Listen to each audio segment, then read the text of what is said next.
Bang, bang, bang.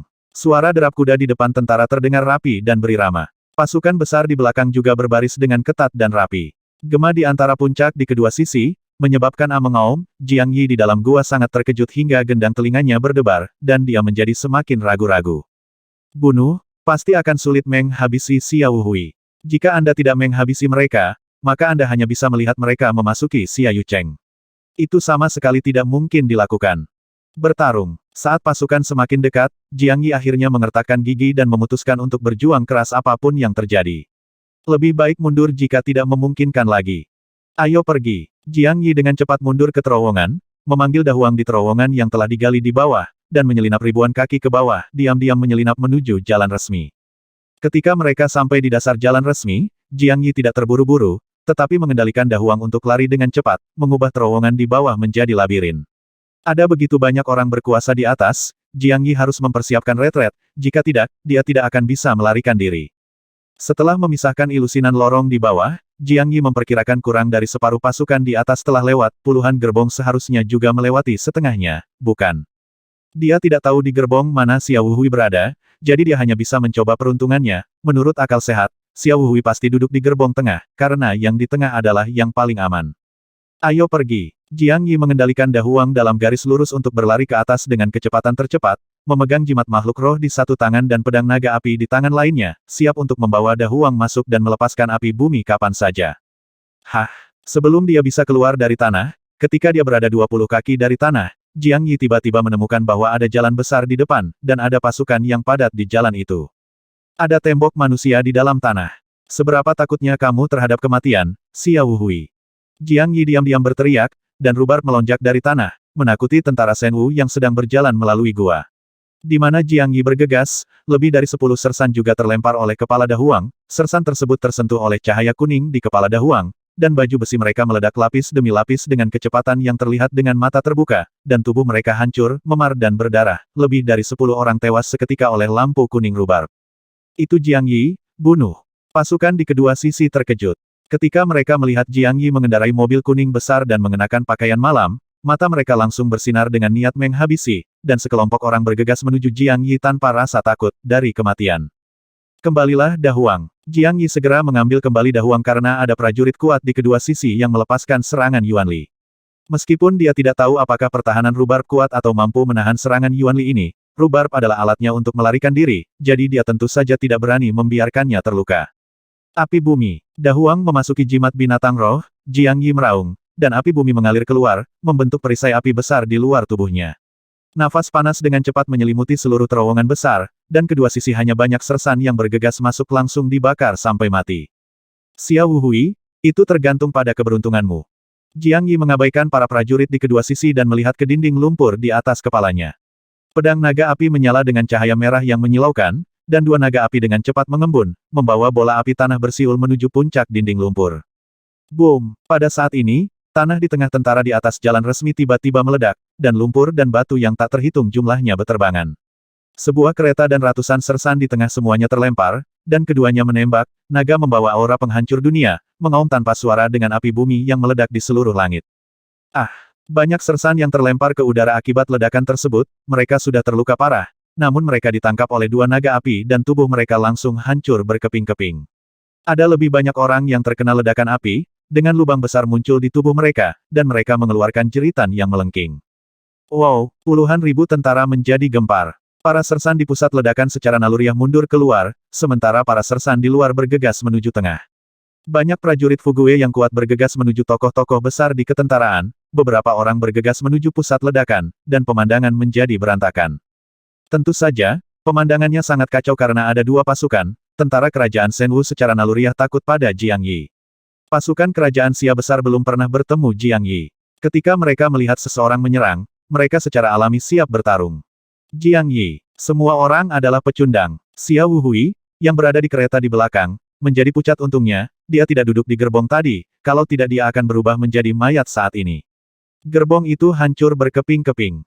Ditemani oleh Kasim tua Kasim Wei, dia dengan cepat keluar dari kereta dan meraung ke arah puluhan prajurit Fugue di sekitarnya segera pergi ke bawah tanah dan bunuh Jiang Yi dengan cara apapun. Ya, lusinan orang di Sekitarnya adalah semua orang kuat yang berada di level 5 atau lebih. Ini adalah bala bantuan yang dimobilisasi oleh keluarga kerajaan. Dia menunggu di kota Xiafeng selama beberapa hari hanya untuk menunggu bala bantuan ini. Kelompok orang ini membawa susunan teleportasi ke kota Xiaoyu dan kemudian dipindahkan ke kota Xiafeng. Kelompok orang Tai Shizen tidak dapat diandalkan, jadi keluarga kerajaan secara alami akan berusaha sekuat tenaga. Cici, senjata di tangan puluhan orang terhunus, dan cahaya dingin bersinar. Aura pada mereka sangat menakutkan, dan semuanya adalah senjata surgawi. Lusinan orang dengan cepat memisahkan terowongan dan menghilang dari tanah dalam sekejap, bergegas menuju jalan bawah tanah. Jiang Yi, seorang jenderal di depan tentara, mengenakan baju besi jenderal hitam dan mengendarai binatang buas yang tinggi dan eksotis, mengerutkan kening. Dia memegang tombak emas di tangannya, melambaikannya di udara, dan berkata dengan marah, pengawal bayangan diberangkatkan, tinggalkan Jiang Yi di sini. Di kerajaan Daxia, kamu berani mencegat dan menghabisi tentara tanpa kendali, dan mengira negara kita tidak punya siapa-siapa. Cici, puluhan orang di tentara segera turun ke tanah. Ini lusinan orang, jelas-jelas mereka semua adalah pejuang yang kuat di level Fugue, tetapi mereka menghilang dari tanah dalam sekejap mata dan bergegas ke dalam terowongan.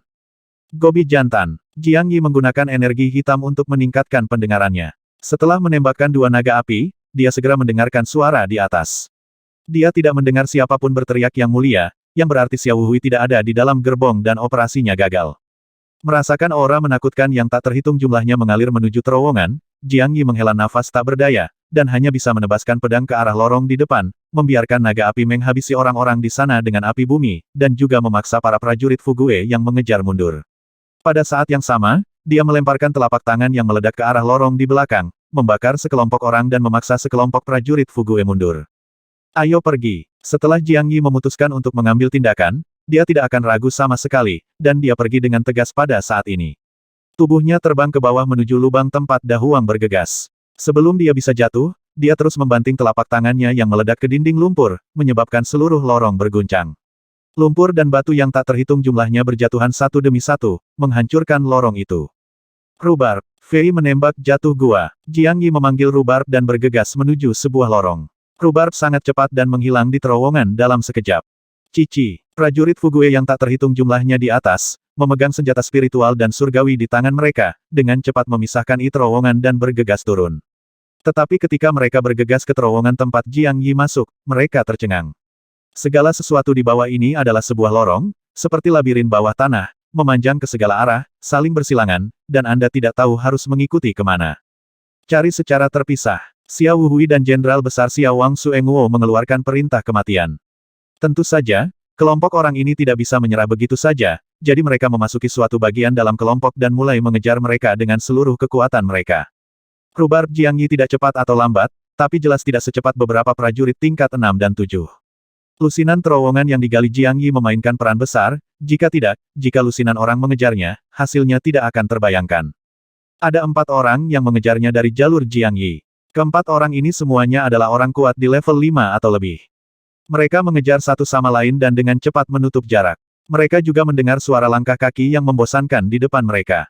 Jiang Yi tepat di depan. Mata mereka berempat bersinar, dan kekuatan Yuan mereka berlari dengan liar dan mereka mengejarnya. Xiao Wuhui mengatakan bahwa jika dia menghabisi Jiang Yi, dia akan diberi hadiah besar. Ada orang yang mengejarmu, berempat. Kekuatan mereka seharusnya berada di sekitar gerakan dewa tingkat kelima hingga ketujuh. Jiang Yi menggunakan energi hitam untuk meningkatkan pendengarannya dan dapat dengan jelas merasakan langkah kaki di belakang dia. Matanya dingin, orang-orang ini lebih cepat dari Dahuang, jika terus berlari pasti akan terkejar. Faktanya, Jiang Yi sekarang dapat menghancurkan jalan di belakang. Pasti akan lebih sulit bagi mereka berempat untuk mengejar mereka, tetapi dikunci oleh 4 orang ini selalu merepotkan. Dia merenung sejenak dan memutuskan untuk menghabisi keempat orang ini. Dahuang, belok. Jiang Yi tidak lagi membiarkan Dahuang berlari lurus, tetapi mulai bergerak maju secara zigzag. Meski kecepatannya lebih lambat, jalur di belakangnya juga menjadi berkelok-kelok, dan para prajurit yang mengejar di belakangnya tidak bisa, tolong tapi mungkin mereka akan mulai menembakkan serangan Yuan Li dari jauh, dan begitu mereka terlalu dekat, Jiang Yi akan memiliki kesempatan untuk menghabisi mereka. Jiang Yi, jangan lari. Kecepatan binatang spiritualmu tidak secepat kami. Jaga tanganmu tetap terikat. Kami tidak akan pernah menyakitimu. Setelah kembali ke rumah, Raja pasti tidak akan menghabisimu jika dia melihat wajah Raja Zenzi. Segera berhenti, jika tidak, kami tidak punya pilihan selain mengambil tindakan, dan kami akan menanggung konsekuensinya. 4 orang di belakangnya semakin mendekat, dan salah satu dari mereka meraung. Suaranya sangat aneh, dan kedengarannya seperti sihir yang tak terlihat di telinga Jiang Yi, membuatnya kecepatannya melambat, dan akhirnya dia benar-benar mengendalikan Da Huang untuk berhenti. Kakak ketiga, teknik rahasia menyihirmu benar-benar ampuh. 3 prajurit Fugue kuat lainnya segera mengacungkan jempol. Orang yang berbicara memiliki senyum bangga di bibirnya dan terkekeh dengan suara rendah, kamu hanyalah seorang bodoh. Wah, seberapa kuat jiwa jika kamu hanya memiliki kekuatan dari alam rumah ungu. Bahkan jika kamu mendapatkan beberapa harta dan kekuatan serangannya sedikit ganas, kamu masih seperti Sui Qianru, Fiuh. Keempat orang itu dengan cepat mendekati Jiang Yi dan melihatnya, duduk di atas monster-monster yang aneh, dengan punggung menghadap beberapa orang tidak bergerak, jejak keraguan melintas di mata keempat orang itu, dan satu orang berkata bunuh atau ambil itu. Ambillah, Yang Mulia. Akan lebih puas. Orang kuat yang tahu cara menyerang jiwa berbicara, melirik ke arah Jiang Yi, dan berbisik lagi, saya akan menggunakan teknik rahasia menyihir lagi untuk membuatnya tidak mampu menolak sama sekali. Lao Wu, Lao Liu, kamu akan menghancurkan dantiannya sebentar lagi. Oke, ayo kita bunuh binatang spiritual ini juga. Kasihan sekali peninggalan kuno ini, binatang Tao. Binatang Tao. Tanda tanya. 3 orang lainnya terkejut. Setelah melihat lebih dekat, mereka mengenalinya dan diam-diam menghela nafas. Terakhir kali binatang Tao ini muncul ribuan tahun yang lalu, itu adalah salah satu monster terkuat di bawah tanah.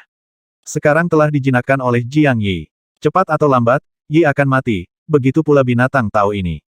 Jiang Yi, bagus sekali. Jangan bergerak, lompat dari binatang Tao itu, lemparkan semua senjatamu ke tanah, dan jangan berpikir untuk menyerang, kami jamin kamu tidak akan mati, dan kamu pasti akan selamat ketika kembali ke negaramu, dan Anda masih bisa menikmati kejayaan seumur hidup.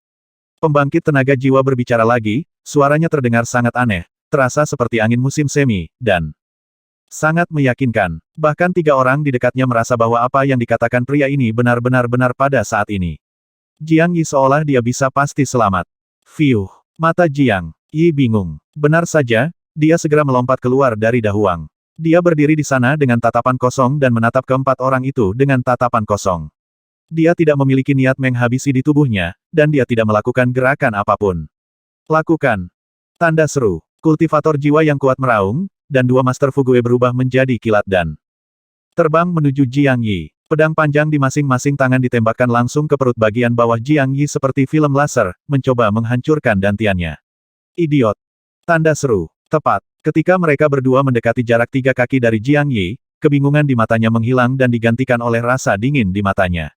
Spesies peninggalan kuno rhubarb di belakangnya juga menghilang, dan bola roh api menyala, aliran api bumi yang terus-menerus meraung. Dia tiba-tiba mengeluarkan telapak tangannya yang bisa meledak, dan api bumi berubah menjadi ular api dan tersapu. Tertipu. Mereka berdua kaget saat Jiang Yi bergerak. Mereka melancarkan serangan Yuanli di saat yang bersamaan, dan tubuh mereka langsung meledak.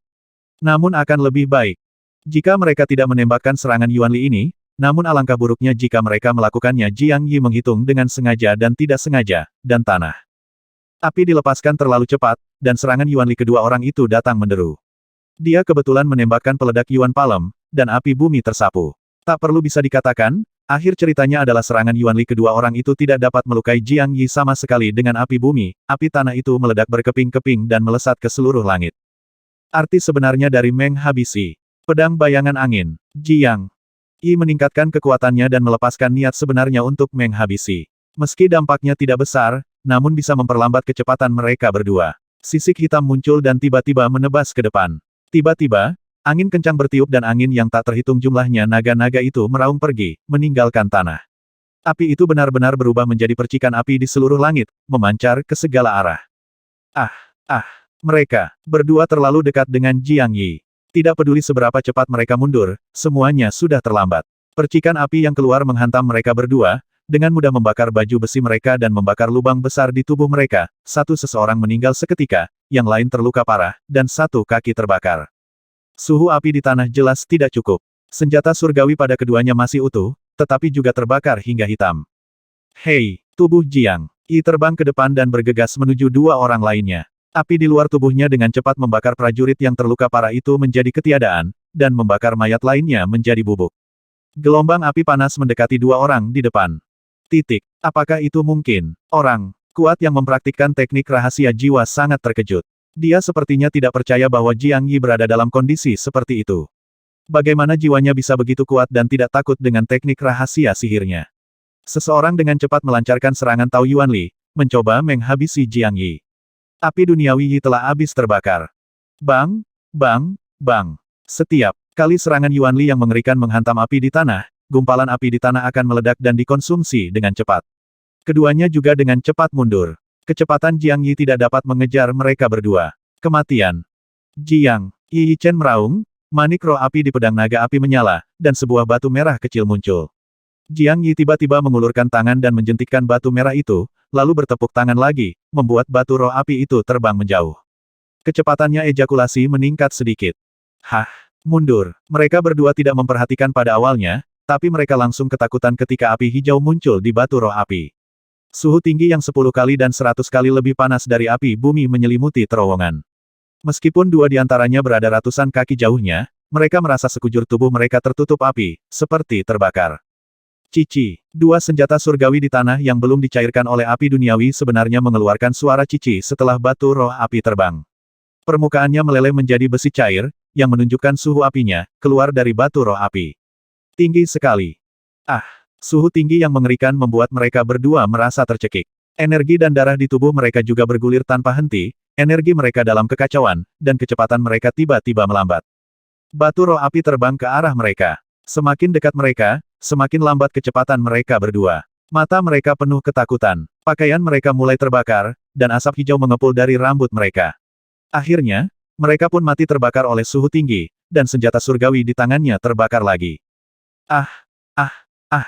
Jeritan menyedihkan bergema tanpa henti di dalam gua, menyebabkan para prajurit di lorong terdekat dan mereka yang mengikuti di belakang gemetar mengikuti langkah mereka, dan ekspresi mereka langsung berubah.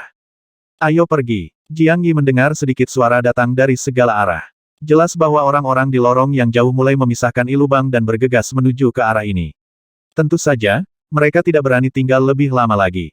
Menyingkirkan api bumi, dia memanggil monster Tao Rubark dan menembakkannya dari kejauhan. Kali ini dia mempelajari pelajaran dengan bijak dan mulai menggunakan telapak tangan peledak untuk menghancurkan lorong, yang dapat menghambat kecepatan para prajurit yang mengejar.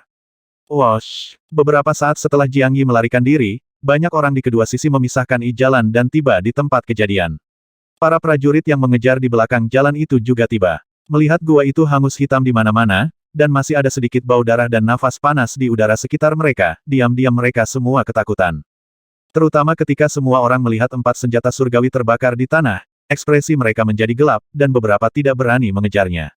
Mereka tahu betul betapa kerasnya senjata surgawi, dan api duniawi benar-benar tidak bisa dihancurkan, tak perlu dikatakan lagi, Jiang Yi memiliki metode mengerikan lainnya, jika tidak, dia tidak akan mampu menghabisi 4 orang dalam waktu sesingkat itu. Kejar. Meski begitu, sekelompok orang dengan cepat mengejar ke arah pelarian Jiang Yi. Apakah mereka bisa menghabisi Jiang Yi adalah satu hal. Apakah mereka mengejarnya atau tidak adalah masalah sikap. Dia harus melakukannya untuk sementara waktu, sementara, kan? Jelas. Kali ini, kecepatan semua orang dalam memisahkan terowongan melambat. Mata semua orang berbinar. Anda melihat saya dan saya melihat Anda. Mereka semua mengendur dan bersiap menghadapi masalah. Terutama para prajurit dari kerajaan Xia besar, yang mengejar jarak jauh dan kembali untuk pulih, tidak peduli apa.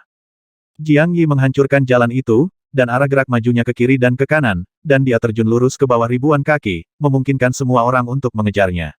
Kesulitannya menjadi lebih besar. Jika mereka mengejar bersama, kecepatannya akan semakin lambat, jika berpisah, mereka tidak akan bisa mengunci posisi Jiang Yi sama sekali.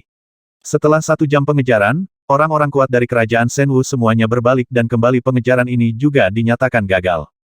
Jiang Yi mampu membakar senjata surgawi. Dan dia bisa dengan mudah menghabisi 4 prajurit tingkat 5 yang kuat. Wang Su, Jenderal Kerajaan Daxia, mendengar tatapan aneh di matanya ketika dia mendengar laporan dari bawahannya. Dia telah mendengar tentang perbuatan Jiang Yi dan tahu bahwa dia adalah seorang jenius terbaik di antara generasi muda, tetapi dia tidak menyangka bahwa dia begitu kuat di usia yang begitu muda. Meski mengandalkan sejumlah harta karun dan bukan kekuatan tempur aslinya, bisa mendapatkan begitu banyak harta juga merupakan bukti kekuatannya, bukan? Sampah. Xiao Wuhui marah lagi setelah mengetahui bahwa pengejarannya gagal. Dia dipermalukan lagi di depan puluhan ribu tentara Daxia. Kali ini, rasa malunya hilang di luar negeri tentara bergerak maju lagi. Ini waktu dia bahkan lebih berhati-hati. Ada terowongan yang digali hingga 10 kaki dan 50 kaki di bawah tanah. Terutama di bawah Xiao Wuhui, ada ribuan pasukan yang bertindak sebagai tembok manusia, dengan beberapa lapisan perlindungan. Itu akan sama sulitnya agar Jiang Yi melakukan serangan diam-diam dari bawah tanah lagi seperti naik ke langit. Aduh! Jiang Yi bergegas keluar dari puncak gunung yang jaraknya puluhan mil dari tentara. Setelah berlari agak jauh, dia menemukan sudut tersembunyi untuk memisahkan lubang dan melarikan diri lagi. Ada ekspresi khawatir di wajahnya. Ada terlalu banyak orang di pasukan, dan ada begitu banyak orang yang kuat.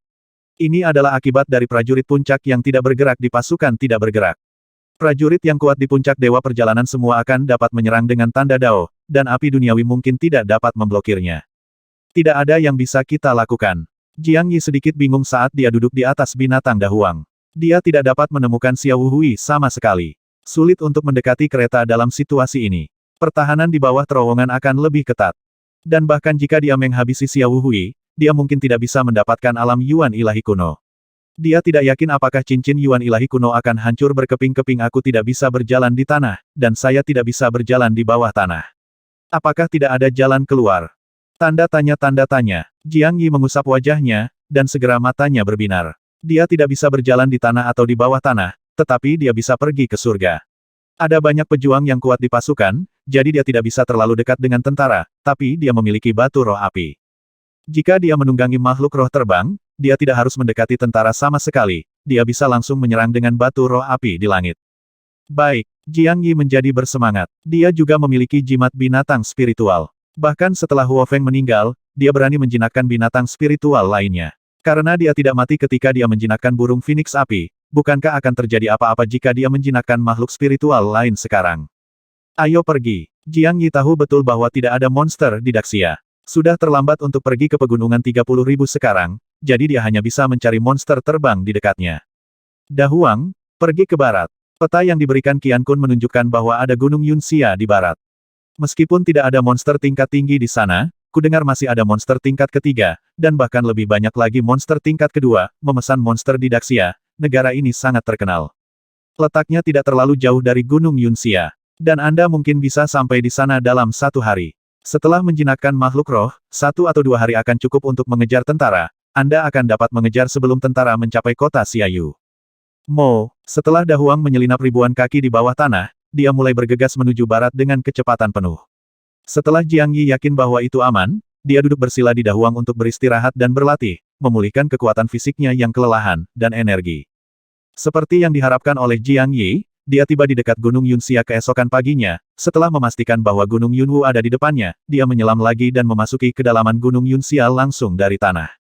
Seperti yang diharapkan, ada banyak monster di Gunung Yunxia. Jiang Yi melihat monster tingkat kedua segera setelah dia muncul. Dia dengan mudah menghabisinya dengan pedang skala hitamnya dan dengan cepat berkeliling, mencari monster yang bisa terbang. Namun, setelah berkeliaran sepanjang pagi, dia bertemu dengan puluhan monster, dia hanya bertemu dengan 2 monster terbang, tapi keduanya hanyalah kalkun tingkat pertama. Tubuhnya hanya 2 kali lebih besar dari ayam jantan biasa. Jika Jiang Yi berdiri di atasnya, kedua kalkun ini mungkin tidak bisa terbang. Seiring berjalannya waktu, Jiang Yi menjadi semakin cemas, dan semakin lama dia menunda, semakin dekat tentara meninggalkan Xia Yucheng. Begitu mereka memasuki kota, dia akan benar-benar tidak berdaya, tidak mungkin memasuki istana Raja Xia Agung, bukan. Kicauan, suara burung yang keras tiba-tiba datang dari depan, dan Jiang Yi mendongak dan tiba-tiba menjadi gembira. Seekor gosyauk besar melayang di langit, bulunya yang hitam seperti pisau tajam, memantulkan cahaya dingin di bawah sinar matahari, yang menakutkan. Monster puncak tingkat kedua, elang naga. Jiang Yi semakin menyukainya setelah melihat tanduk naga di kepala gosyauk. Monster tingkat ketiga sulit didapat, jadi memiliki monster puncak tingkat kedua sudah bagus. Fiuh. Jiang Yi melompat ke puncak batu kecil, mengeluarkan panah penghancur dewa dan menembak secara acak ke langit, berharap dapat menarik perhatian elang naga. Akibatnya, elang naga di langit sepertinya tidak terlihat, dan jangkauan panah penghancur dewa terlalu pendek. Jiang Yi tidak punya pilihan selain menyingkirkan panah penghancur dewa setelah menembakkan lebih dari 10 anak panah. Begitu dia mengalihkan pandangannya, api yang berkobar dengan cepat keluar dari tubuhnya, dan dia juga melepaskan niat sebenarnya untuk menghabisi. Dia terus menatap elang naga yang melayang di langit. Benar saja, gerakan ini segera berlaku. Elang naga di langit berputar-putar dan dengan cepat menukik ke bawah menuju manusia yang berani menantangnya. Sebelum mendekat, langit Jiang Yi segera menjadi gelap, dan rasanya seperti langit tertutup oleh awan gelap seperti. Bagus sekali. Jiang Yi mematikan apinya, dan aura pembunuh di tubuhnya menghilang. Dia hanya berdiri dengan tenang menunggu elang naga terbang ke bawah. Hei, ketika Long Ying berada 100 kaki jauhnya dari Jiang Yi, dia tiba-tiba membuka mulut besarnya dan mengeluarkan sambaran petir, yang membuat Jiang Yi sangat ketakutan sehingga dia gemetar. Dia dengan cepat mengeluarkan Demon Tianling dan mengepungnya, dia. Bang! Guntur dan kilat setebal kepalan tangan. Jiang Yi terkena petir. Mo Tianling tiba-tiba bersinar dengan cahaya perak. Seluruh tubuhnya dikirim terbang. Puncak batu kecil yang berdiri terkoyak oleh guntur dan petir, dan daerah sekitarnya hangus hitam. Binatang, turun dari sini. Ling iblis di tubuh Jiang Yi menghilang, dan dia terbang tinggi ke langit. Niat sebenarnya untuk menghabisi dilepaskan, dan aura pembunuh yang mengerikan tiba-tiba menyelimuti elang naga di udara, yaitu akan melayang. Kicauan, tingkat ketiga dari arti sebenarnya dari menghabisi sangat menakutkan. Belum lagi monster puncak tingkat kedua, bahkan monster tingkat ketiga yang rendah pun akan ditekan. Elang naga begitu ketakutan hingga lupa melebarkan sayapnya dan terbang, lalu langsung jatuh. Jiang Yi mengeluarkan pedang naga api lagi dan menyuntikkannya dengan Yuan Li di bawah tekanan ganda, elang naga benar-benar tidak bisa bergerak. Oke, Jiang Yi sangat gembira. Dia mengeluarkan jimat binatang spiritual dan dengan cepat mengetik karakter emas untuk menjinakkannya. Domestikasi kali ini berjalan sangat lancar, setelah Long Ying memiliki hubungan jiwa dengan Jiang Yi, jiwanya bahkan tidak bergerak sama sekali, membuat Jiang Yi semakin curiga bahwa ada yang salah dengan jiwanya. Ayo pergi. Menempatkan elang naga ke dalam jimat binatang roh, Jiang Yi tidak berani membuang waktu lagi. Dia segera memanggil binatang Tauru Barb dan bergegas menuju Xia Yucheng dari tanah. Tidak ada perbedaan antara dia berjalan di bawah tanah dan terbang dari langit. Keduanya berlari dalam garis lurus. Dahuang pasti lebih cepat dari Dragon Eagle, jadi tentu saja dia memilih berjalan di bawah tanah. Setelah berlarian, di bawah tanah sepanjang hari, Jiang Yi tiba di kota Osmanthus, sebuah kota kecil di utara kota Xiaoyu. Setelah memasuki kota untuk menyelidiki beberapa berita, dia merasa lega. Tentara baru saja melewati kota Osmanthus dan diperkirakan tiba di kota Xiaoyu pada malam hari. Dia masih punya waktu 1 sore. Kesempatan terakhir. Saat ini, Jiang Yi menjadi tenang. Alih-alih terburu-buru mengejar tentara, dia menemukan restoran, makan enak, mandi, dan mengenakan jubah brokat. Kemudian dia dengan angkuh keluar kota. Di hutan belantara tak berpenghuni di luar kota, dia melepas topeng kulit manusianya dan mengenakan topeng Raja Hantu. Dia mengeluarkan jimat binatang roh dan berteriak naga elang, keluar. Kicau, suara hitam besar sebuah bayangan muncul di depannya. Elang naga itu panjangnya 2 kaki, seperti kastil yang bergerak, dan bulu hitamnya terbuat dari baja, bersinar terang. Jiang Yi mengetukkan kakinya dengan ringan, melompat ke punggung elang naga, meraih lehernya, dan kemudian berteriak terbang ke selatan secepat mungkin. Kicauan, elang naga melebarkan sayapnya, dan angin kencang tiba-tiba bertiup. Di atas tubuhnya yang besar menjulang ke atas, menembus langit. Rambut dan jubah hitam Jiang Yi tertiup keras, dan matanya terbuka oleh angin kencang dan menyempit. Dia melihat kota yang semakin kecil di bawah, telapak tangannya sedikit berkeringat, dan dia merasa sedikit pusing, seperti ketika dia melihat ke bawah dari pagoda di makam Tianjun. Oke, jangan terbang. Melihat tingginya sudah 10.000 kaki dari tanah, dan orang-orang di bawahnya berubah menjadi semut, Jiang Yi dengan cepat mengendalikan elang naga untuk terbang ke arah selatan. Atau, bahkan orang kuat di alam Vajra bahkan tidak berpikir untuk menyakitinya di sana, bukan? Tentu saja ini adalah ide sepihak Jiang Yi. Orang kuat di alam Vajra bisa terbang di udara, menghabisinya tidak berbeda dengan menghabisi seekor semut. Kecepatan elang naga cukup bagus, dapat terbang lurus di angkasa dan memperpendek jarak. Karena Xiao Hui dan kelompoknya memiliki pasukan yang begitu besar, kecepatan gerak mereka pasti tidak akan terlalu cepat, Jiang Yi yakin dia bisa mengejar tentara dalam waktu 1 jam. Kecepatan gerak tentara tentu saja tidak terlalu cepat, karena ada lebih banyak pasukan defensif di bawah jalan resmi. Sersan di bawah harus memisahkan jalan untuk maju, jadi tentu saja dia tidak bisa melaju terlalu cepat. Namun, Jiang Yi tidak muncul dalam 2 hari terakhir, dan Xia Yucheng akan tiba dalam waktu 2 jam, Xiao Hui dan Su Diguo sama-sama sedikit lega. Mereka tidak takut Jiang Yi akan menghabisi Xiao Hui, tetapi saat mereka mendekati Xia Yucheng, ada banyak pejalan kaki dan karavan di dekatnya. Jika Jiang Yi mencegat dan menghabisinya lagi, wajah Xiao Hui dan Su Engguo akan terluka lagi. Desir, desir, desir. Beberapa karavan besar muncul di pinggir jalan resmi di depan.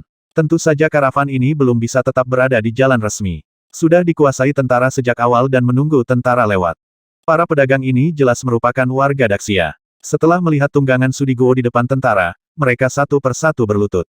Su Diguo adalah satu-satunya Raja Jenderal Daxia dan memiliki prestise yang tinggi di negara tersebut. Ya, Su Diguo mengangguk sedikit puas. Di belakangnya ada tentara kerajaan Shenwu dan Xiao Hui. Dia merasa sangat bermartabat. Orang-orang ini cukup bijaksana.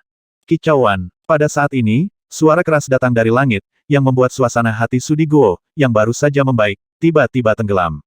Ketika dia mengangkat kepalanya dan mengamati langit setinggi ribuan kaki, dia melihat seorang pria mengendarai naga elang menuju langsung ke arah tentara, dan ekspresinya menjadi lebih buruk. Ada banyak orang di Daxia yang memiliki makhluk spiritual, namun hanya segelintir orang yang memiliki makhluk spiritual terbang.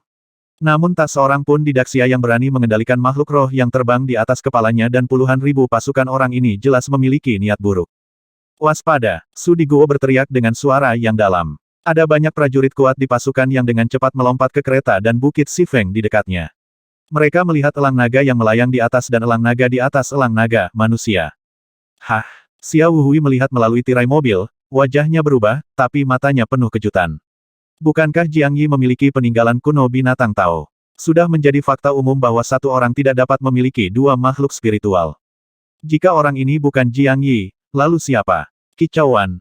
Elang naga di langit berkicau pelan dan mulai menukik ke bawah.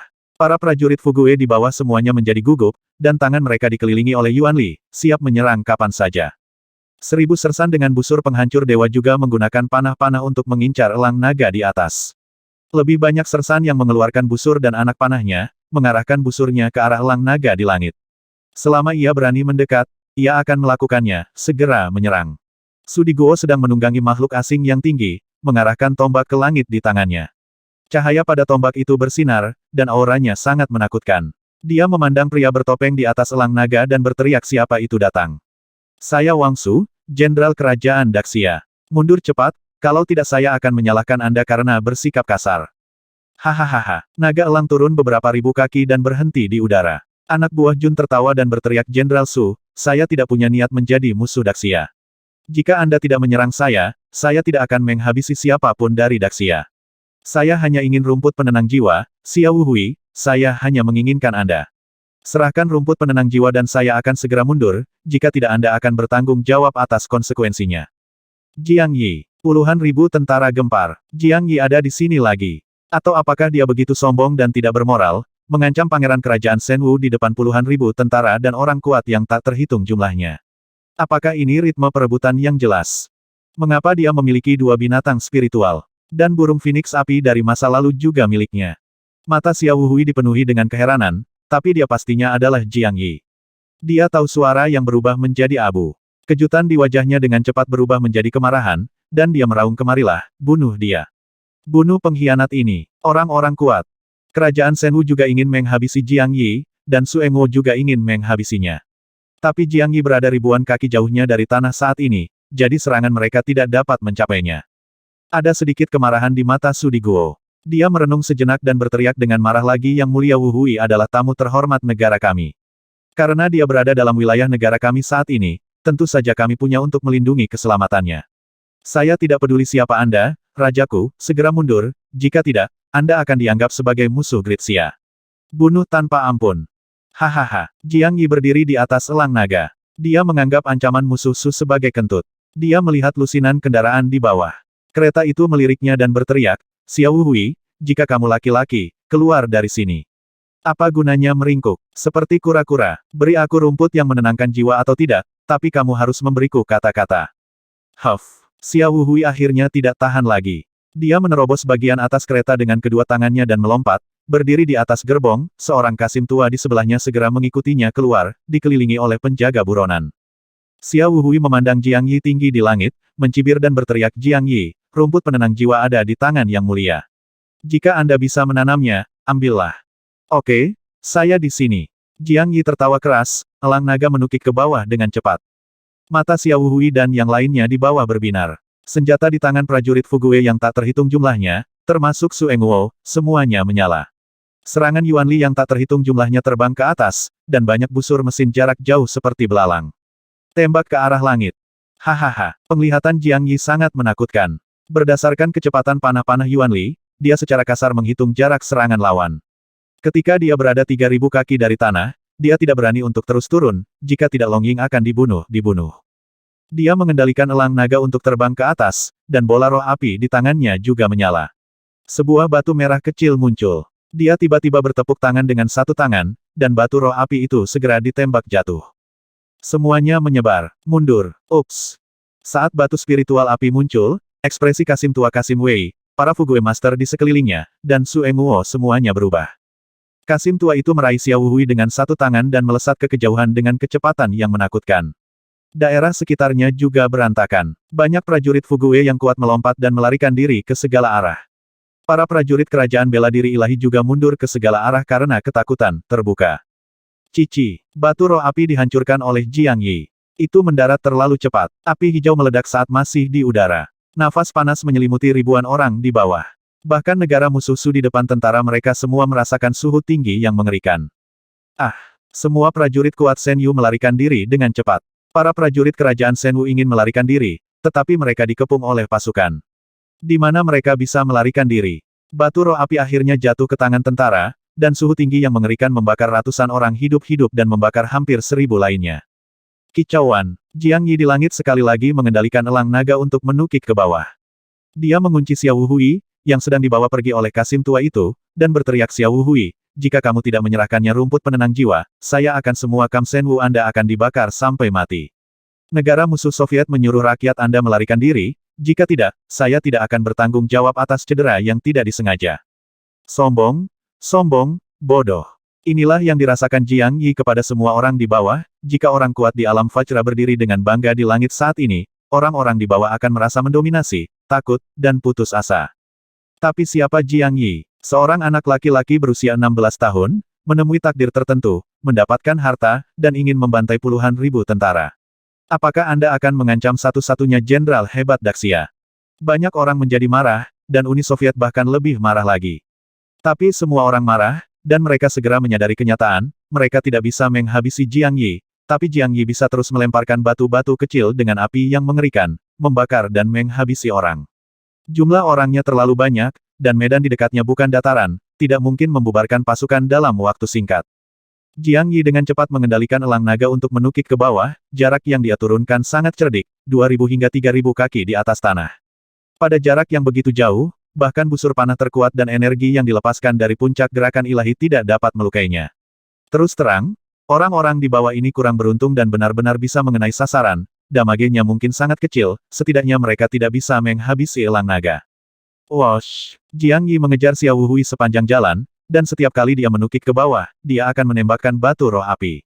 Masih ada lebih dari 20 batu roh api di manik roh apinya. Jika Xiao Hui tidak memberinya rumput yang menenangkan jiwa kali ini, dia akan menghancurkan semuanya, membuat Xiao Hui dan kerajaan Shen Wu kehilangan muka. Lihat jika dia masih memiliki wajah, apakah kamu akan meminta untuk dinikahi? Ah! Kasim tua itu membawa Xiao Hui dan dengan cepat menghindar dimanapun mereka bersembunyi. Jiang Yi melemparkan mereka ke arah itu. Ada orang di mana-mana. Jiang Yi memukulnya dengan api. Batu roh api itu begitu cepat sehingga orang-orang di bawah tidak punya waktu untuk menghindarinya. Setiap kali dilempar, setidaknya 2 hingga 300 orang tewas terbakar, dan sebanyak 4 hingga 500 orang tewas terbakar. Suhu tinggi yang mengerikan juga menyebabkan banyak orang terbakar. Xiao Hui, sebagai putra mahkota kerajaan Shen Wu, semua prajurit ini adalah menterimu, dan kamu hanya melihat mereka mati. Apa arti rumput yang menenangkan jiwa? Untuk sedikit kepemilikan eksternal, apakah kamu bersedia membiarkan menterimu mati? Sersan Kam Shen Wu, buka mata Anda dan lihat dengan jelas. Ini adalah pangeran yang Anda dukung, calon raja. Dengan karakter seperti itu, hati yang begitu besar, dan keberanian yang begitu besar, kualifikasi apa yang dia miliki untuk memerintah Anda? Jenderal Su, aku tidak akan membiarkanmu. Hei, ku dengar yang mulia putra mahkota ada di sini untuk menikahi putrimu. Apakah kamu bersedia membiarkan putrimu menikah dengan pria berbudi luhur seperti itu? Jiang Yi berteriak keras. Setiap kali dia melempar batu roh api, suara itu dipenuhi dengan yuan power, seperti guntur dan kilat, dan dapat didengar dengan jelas oleh puluhan ribu tentara, karavan yang tak terhitung jumlahnya, pejalan kaki, dan pengintai tersembunyi dari berbagai negara di dekatnya. Xiao Hui hampir menjadi gila, tetapi dia menahan napas dan menolak berbicara atau memberinya rumput yang menenangkan jiwa. Dia tahu bahwa sekali diberi rumput penenang jiwa, Jiang Yi akan segera terbang, jika dia mengintai, akan sulit untuk menghabisinya dalam hidup ini. Jadi pada saat ini, dia merasa terhina dan para sersan Kam Shen Wu juga kedinginan, dia masih mengertakkan gigi dan pura-pura tidak mendengar. Su Diguo juga menjadi gila. Ini pertama kalinya dia bertemu dengan orang gila seperti Jiang Yi. Yang terpenting orang gila ini memiliki semacam teror yang sangat menakutkan sehingga semua yang dia dengar dan lakukan seperti batu yang terbakar. Justru karena Jiang Yi memiliki batu roh api maka situasi yang sangat aneh hari ini akan terjadi, jika tidak, bahkan jika ada orang kuat di puncak alam bela diri ilahi yang mengendarai binatang roh terbang, dia masih punya cara untuk menghadapinya. Bahkan jika Sui Qianru mengendarai makhluk roh terbang dan menggunakan lingkaran perak penghancur dunia untuk memukulnya, dia masih harus menutup jarak hingga 1000 kaki sebelum lingkaran perak penghancur dunia memiliki cukup mematikan. Siapakah orang aneh seperti Jiang Yi yang memiliki batu yang bisa mengeluarkan api? Batu ini tidak bisa dipecahkan sama sekali, bahkan prajurit terkuat di Fugue pun akan mati jika menyentuhnya. Jika Jiang Yi memiliki batu api yang tak ada habisnya, bukankah mungkin jutaan pasukan dapat dengan mudah dibantai? Sebuah pemikiran menakutkan muncul di benak Su Diguo. Untungnya, monster yang ditunggangi Jiang Yi adalah monster tingkat 2. Jika itu adalah puncak tingkat ketiga, jika monster-monster itu masih memiliki batu yang tak ada habisnya, saya khawatir dia tidak akan terkalahkan di alam Vajra. Kemarilah, kirim sinyal segera, minta pendeta tua untuk mengambil tindakan, dan juga gerakkan prajurit dengan monster terbang untuk memburu Jiang Yi. Su Diguo diam-diam memerintahkan, dan prajurit Fugue tingkat 8 segera bergegas menuju Xia Yucheng pada kecepatan tercepat. Jiang Yi tidak hanya menamparkan wajah kerajaan Shenwu Xia Wuhui hari ini, tetapi juga kerajaan Xia besar dan negara musuhnya, kerajaan musuh Su, benar-benar dipermalukan. Pasukan yang berjumlah puluhan ribu tidak dapat melakukan apapun untuk mengalahkan satu orang. Jika tersiar kabar bahwa negara-negara lain akan tertawa terbahak-bahak. Hah, Kasim tua yang membawa Xia Wuhui pergi dari kejauhan melihat orang-orang kuat yang dikirim oleh musuh Su. Matanya yang keruh bersinar dan dia berbisik kepada Xia Wuhui yang mulia, jika Anda tidak mau menyerahkannya jika Anda keluar dengan rumput penekan jiwa, saya dapat membawa Anda ke Xia Yucheng secepat mungkin. Adapun Kam Shenwu meminta mereka untuk bubar, Jiang Yi tidak bisa bunuh banyak. Ini mata suram. Xia Wuhui setelah beberapa kilatan, dia sekarang tidak punya pilihan selain melakukan apa yang Kasim Wei katakan, selain menyerahkan rumput yang menenangkan jiwa. Namun, wajahnya akan lebih sakit lagi, jika dia pergi seperti ini. Jika Anda ingin wajah, Anda tetap ingin balas dendam. Xia Wuhui menjadi terjerat. Jika dia pergi ke kota Xiaoyu, Jiang Yi mungkin akan mengikutinya. Ada manusia Vajra yang kuat di kota Xiaoyu. Jiang Yi tidak hanya mengejar Xia Yucheng, bahkan jika dia bisa menundanya selama setengah jam lagi, dia pasti akan mati. Kerajaan Daxia juga memiliki makhluk spiritual terbang. Selama ditunda sedikit lebih lama, semuanya akan lebih mudah dilakukan. Ayo pergi ke Xia Yucheng. Tai Shizhen, tolong beri perintah. Bubar dan tunggu perintah militer. Pada akhirnya, niat menghabisi di hati Xia Wuhui mengalahkan alasannya. Bagaimanapun, wajahnya sudah hilang, dan dia hancur. Jika dia tidak menghabisi Jiang Yi hari ini, tetapi memberinya rumput yang menenangkan jiwa dan pergi, orang ini akan menjadi mimpi buruknya selama sisa hidupnya.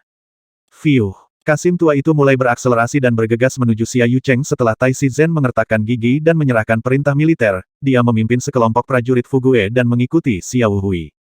Tugasnya adalah melindungi Xia Wuhui, tapi apa yang bisa dia lakukan meskipun pangeran memberinya perintah? Orang-orang yang dibawanya semuanya adalah orang-orang kuat di alam kenaikan abadi level 5 atau lebih, mereka secepat kilat dan bisa berlari ribuan kaki jauhnya hanya dalam beberapa kedipan mata. Idiot, idiot. Jiang Yi dan Su Diguo mengutuk secara diam-diam pada saat yang sama komandan pasukan pertama benar-benar melarikan diri dari pertempuran. Meninggalkan tentaranya dan mengabaikan mereka. Orang bodoh macam apa yang melakukan ini?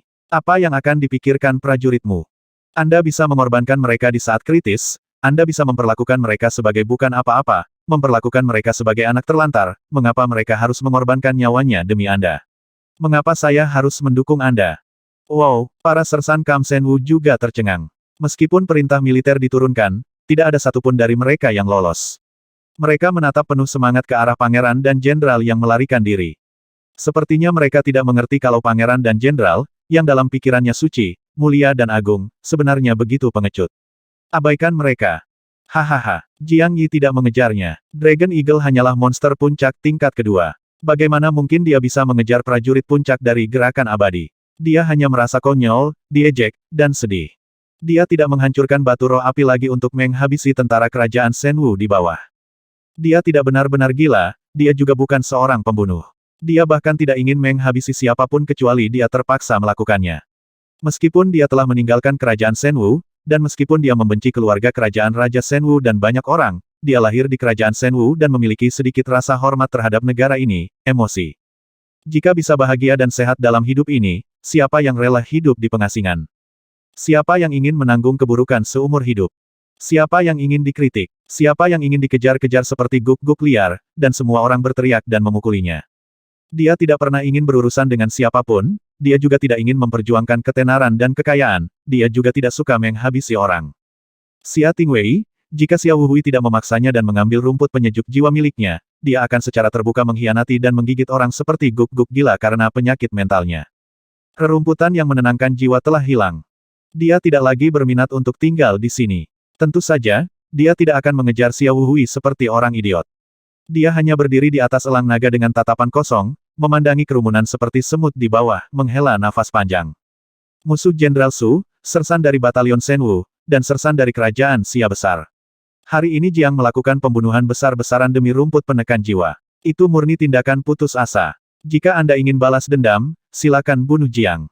Aku tidak akan pernah mengeluh sama sekali. Jiang Yi meninggalkan sepatah kata pun dan dengan tegas terbang ke arah utara dengan elang naga, meninggalkan semua orang dengan punggung yang kesepian dan sunyi, seperti serigala yang sendirian akan pergi jauh. Pasukan utara Tuan Inspektur Xia Yucheng dicegat dan dibunuh. Insiden ini menyebabkan gangguan yang lebih besar daripada yang terjadi di lembah jiwa patah, dan seluruh benua terguncang. Lagi pula, tidak ada orang luar yang melihatnya terakhir kali ini, di siang hari bolong dan di hadapan semua orang, ada beberapa karavan besar, pejalan kaki, dan pengintai dari berbagai negara yang mengikuti untuk menyaksikan kemeriahan tersebut. Pengintai ini awalnya mencari 9 cahaya ilahi yang ditembakkan dari Gunung Huoyun, tetapi sebagai hasilnya, cahaya ilahi tidak memiliki petunjuk apapun, sebaliknya, mereka tertarik dengan intersepsi Jiang Yi terhadap pasukan kerajaan Shenwu, dan akhirnya menyaksikan dengan baik menunjukkan. Tentu saja, hal terpenting yang menimbulkan sensasi besar kali ini adalah Jiang Yi terlalu sombong kali ini, mencegat dan menghabisinya secara terang-terangan, dan puluhan ribu pasukan tidak dapat berbuat apa-apa padanya, dia juga memaksa pangeran yang bermartabat itu. Kerajaan Shenwu untuk meninggalkan tentara. Terlepas dari itu, dia melarikan diri karena malu. Keluarga kerajaan dinasti Xia besar terguncang, dan raja secara pribadi memerintahkan penangkapan si pembunuh. Xia Tingwei melemparkan cangkir ke depan para menteri, dan kemudian mengeluarkan dekrit untuk mengeluarkan hadiah. Seluruh benua mengejar Jiang Yi. Siapa yang membawanya? Kepala Jiang Yi pergi ke kerajaan Shenwu dan diberi kota turun-temurun. Sebuah kota, sebuah kepala. Daratan kembali terguncang, bahkan orang-orang kuat dari negara lain pun heboh. Mereka bukan kota kecil, melainkan turun-temurun. Orang kuat manapun yang menangkap kepala Jiang Yi dan mengelola kota ini seumur hidup akan mampu membawa kemakmuran dan kekayaan bagi keturunannya selama 100 generasi. Nama Jiang Yi langsung menjadi sangat populer, jika menjadi orang nomor 1 dalam perang nasional membuatnya terkenal di seluruh dunia, beberapa intersepsi ini membuatnya tak tertandingi dalam pusat perhatian. Tentu saja, kali ini bukan ketenaran seumur hidup, tapi keburukan seumur hidup Zhan Wushuang benar, Jiang Yi ditakdirkan untuk meninggalkan nama dalam sejarah, atau menjadi keburukan selamanya. Setiap kota ditutupi dengan poster buronan Jiang Yi, dan ada lebih banyak pasukan di luar kota. Ada pengintai dari utara Daxia, semuanya mencari Jiang Yi. Lusinan prajurit dewa tingkat 7 dan 8 mengendarai makhluk roh terbang dan mencari Jiang Yi di seluruh dunia, sayangnya, mereka datang terlambat, dan Jiang Yi melarikan diri lebih awal. Pengintai yang tak terhitung jumlahnya dari berbagai kota melaporkan kembali, tetapi tidak ada jejak elang naga yang ditemukan jelas bahwa Jiang Yi tidak melarikan diri dengan elang naga, tetapi dengan binatang buasnya. Monster di bawah tanah adalah yang paling langka, dan bahkan lebih sedikit monster yang bisa secepat binatang Tao, dan bawah tanah sangat besar, siapa yang dapat menemukan Jiang Yi? Di sebelah utara Daxia adalah pegunungan 30.000. Jika Jiang Yi melarikan diri ke pegunungan, tidak akan ada yang bisa menemukannya. Jiang Yi tidak melarikan diri ke 30.000 pegunungan, tetapi pergi ke kota Long Yuan dan memasuki kamar dagang Long Yuan.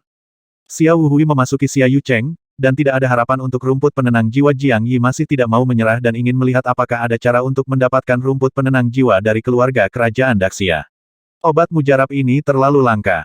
Jika Anda melewatkan yang ini, mungkin tidak akan muncul dalam 100 tahun ke depan. Tanpa rumput yang menenangkan jiwa, Tuan Liao tidak dapat menjamin apakah akan ada masalah dengan jiwa Jiang Xiaonu. Tuan Yi, belakangan ini, sebaiknya kamu tidak keluar. Ada orang-orang yang mengejarmu kemana-mana di luar. Sang Patriark Muda telah mengirim kabar bahwa banyak orang kuat datang dari kerajaan Shenwu. Raja telah menawarkan hadiah untuk kepalamu dengan warisan kota. Apa yang dimaksud dengan Patriark Muda? Anda sebaiknya mencari tempat tinggal dalam pengasingan selama 1,5 tahun. Qian Kun menempatkan Jiang Yi di halaman kecil yang terpisah. Halaman itu dikelilingi oleh orang-orang Qian Kun dan tidak ada seseorang diizinkan memasuki halaman kecuali dia, hati orang-orang jahat, Qian Kun takut anak buahnya tiba-tiba mengkhianati Gaomi. Hidup dalam pengasingan. Jiang Yi menghela nafas dalam-dalam. Dunia ini begitu besar, di mana saya bisa menelepon ke rumah. Kemana dia bisa pergi? Di mana yang aman? Selain menjadi orang biadab di pegunungan 30.000, dia benar-benar tidak bisa memikirkan tempat lain di mana dia bisa tinggal dalam pengasingan. Tunggu sebentar, aku akan melihat apakah aku punya kesempatan untuk mendapatkan rumput penenang jiwa. Jika aku tidak bisa mendapatkannya, aku harus bersembunyi sebentar. Jiang Yi berpikir sejenak, lalu tiba-tiba berbalik kepada Qian Kun dan berkata, apakah Anda memiliki keluarga kerajaan Daxia? Saya akan melihat apakah saya bisa mendapatkan informasi paling detail dari keluarga kerajaan. Ya, alasan mengapa keluarga Qian kami telah ada selama ribuan tahun-tahun adalah, selain menjadi kaya dan tak tertandingi di luar negeri, kami adalah yang terbaik di dunia dalam mengumpulkan intelijen. Qian Kun berkata dengan bangga, dan kemudian menjadi sedikit malu tetapi informasi semacam ini sangat rahasia. Saya tidak memenuhi syarat untuk memeriksa koleksi. Untuk mendapatkan izin, kecuali pemimpin klan atau pemimpin klan muda memberi perintah. Kalau begitu tolong minta izin Wan Guan. Saya akan menunggu selama 2 hari. Lebih baik, Jiang Yi mengangguk. Qian Kun bisa mengatakan ini padanya, yang sudah dianggap sangat berharga. Tentu saja, dia tidak bisa mempersulitnya. Oke, saya akan segera mengirim pesan kepada Patriark Muda. Jika dia mengangguk, itu akan baik-baik saja. Tuan Muda Yi, Anda dapat tinggal di sini dengan tenang. Ini akan benar-benar aman. Qian Kun mengangguk dan pergi. Jiang Yi duduk di halaman selama 1 jam, memikirkannya. Lama aku masih tidak tahu apa-apa, dan akhirnya aku menyerah memikirkannya. Aku menunggu sampai mendapat informasi untuk memikirkannya, lalu masuk ruangan dan mulai berlatih. Setelah berlatih sepanjang hari, pengaturan Qian Kun sangat bijaksana, tidak ada yang mengganggunya, dan itu sangat aman.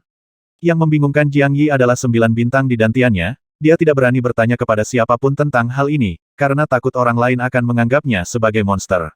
Dia tidak dapat memahaminya sama sekali, tetapi dia tahu bahwa setelah berlatih, energi hitam akan muncul dari bintang pertama. 8 bintang lainnya tidak bereaksi sama sekali, tentu saja, Jiang Yi harus memobilisasi energi hitam, dan dia juga dapat memobilisasinya di bintang yang tersisa. Namun, karena energi hitam muncul dari bintang pertama selama budidaya, Jiang Yi terbiasa mengerahkan energinya dari sini. Apa sebenarnya ke-9 bintang ini? Jika terus berlatih dan energi hitam pada bintang pertama sudah penuh, apakah energi akan muncul dari bintang kedua? Bagaimana jika semua bintang dipenuhi energi hitam? Di masa depan, Jiang Yi sakit kepala, dan dantiannya telah bermutasi sepenuhnya. Tidak ada yang pernah bermutasi seperti ini dalam sejarah. Tidak ada cara untuk belajar dari ini. Dia hanya bisa berlatih sendiri. Dan saya tidak tahu kondisi apa yang telah saya capai, apakah saya dapat mencapai level orang yang berkuasa di masa depan. Apakah ada peluang untuk mencapai puncak seni bela diri? Jiang Yi ini tidak punya dasar sama sekali. Tapi apa yang bisa dia lakukan? Satu-satunya pilihan adalah terus berlatih dan menunggu sampai Yuan Power di bintang pertama sepenuhnya berkembang. Waktu berlalu dengan cepat, dan Jiang Yi sangat lelah selama periode ini.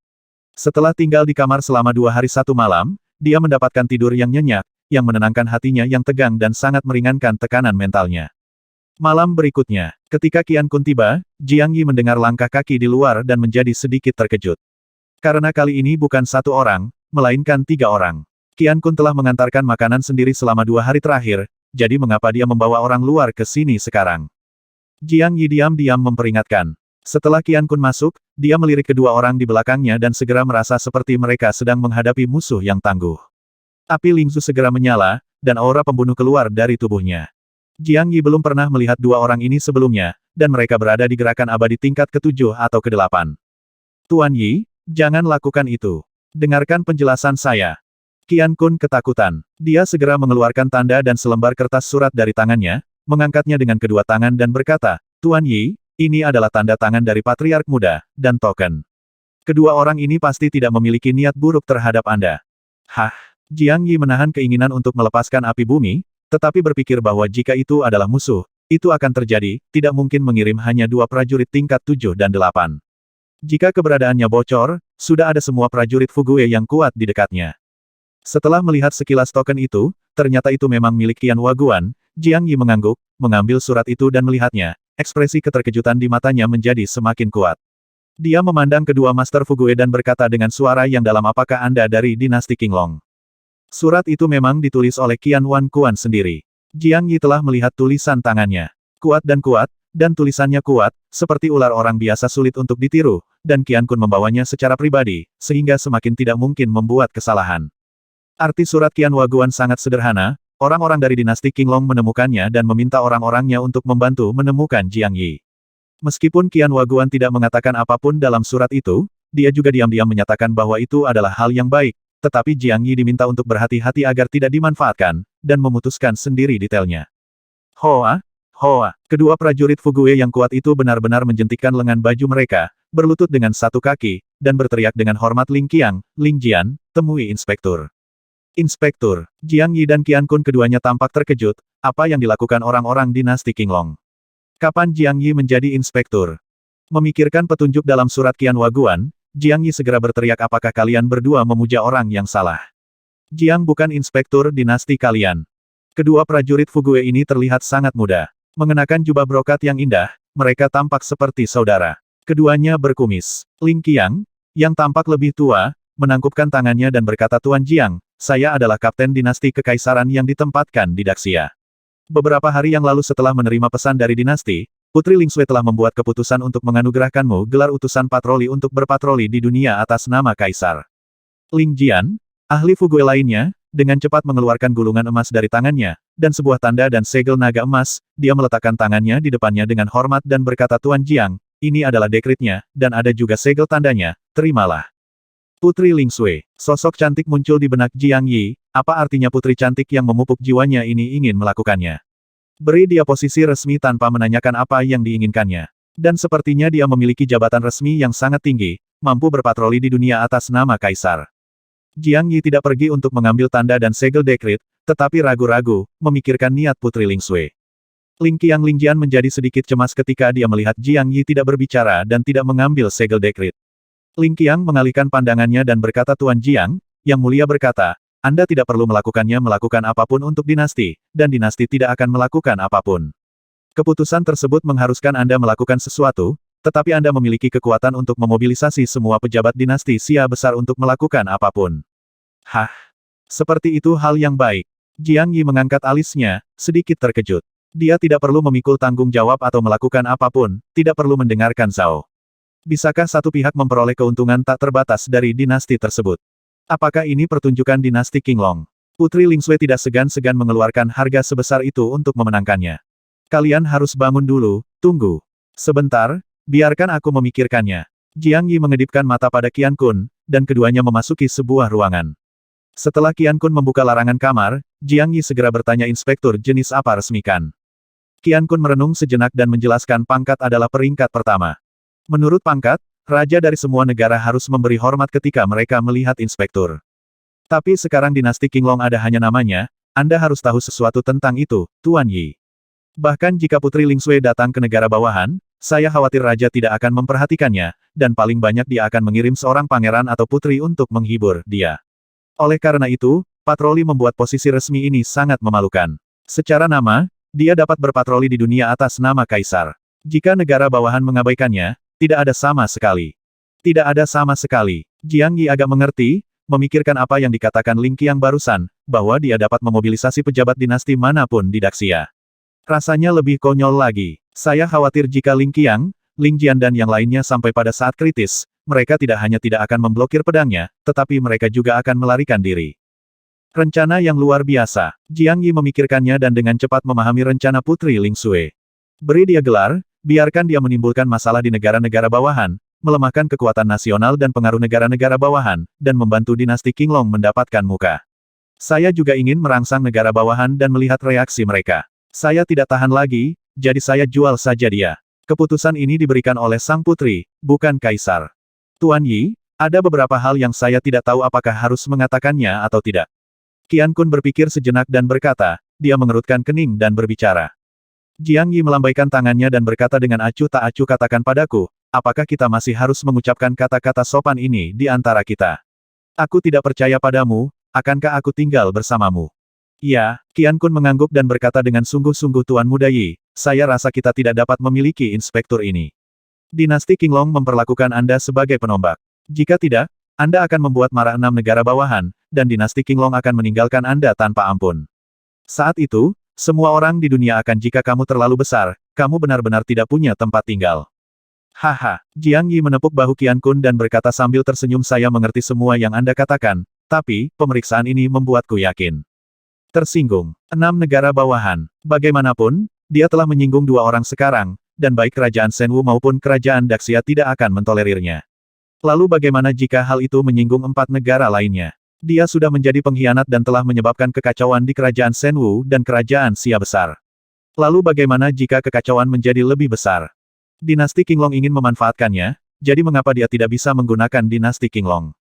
Mengapa Anda mengatakan bahwa keluarga kerajaan memiliki tujuan besar sekarang? Daxia hanya akan menyentuhnya jika ingin benar-benar memutuskan hubungan dengan keluarga kerajaan Qinglong dan bertengkar dengannya. Kalau tidak menghabisi inspektur itu merupakan kejahatan pengkhianatan yang terbuka.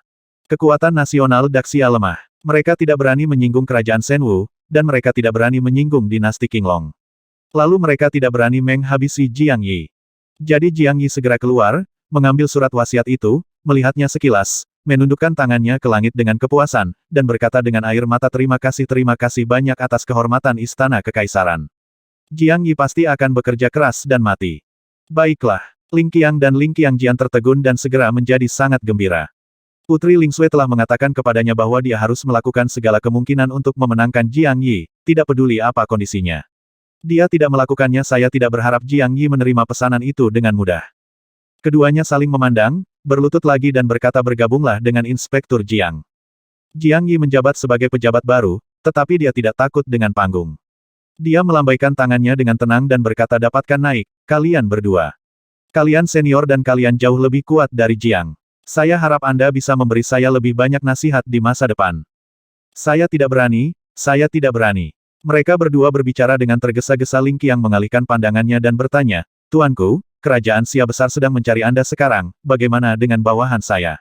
Kirim pemberitahuan ke keluarga kerajaan Daxia. Umumkan identitas Anda dan minta mereka mencabut laporan penangkapan.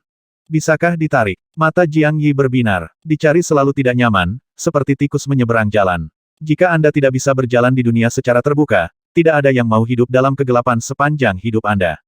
Seharusnya ini bukan masalah besar. Kumis Ling Qiang bergetar saat dia menjelaskan pemimpin kerajaan Daxia, Raja Sudi, memiliki karakter yang agak lemah.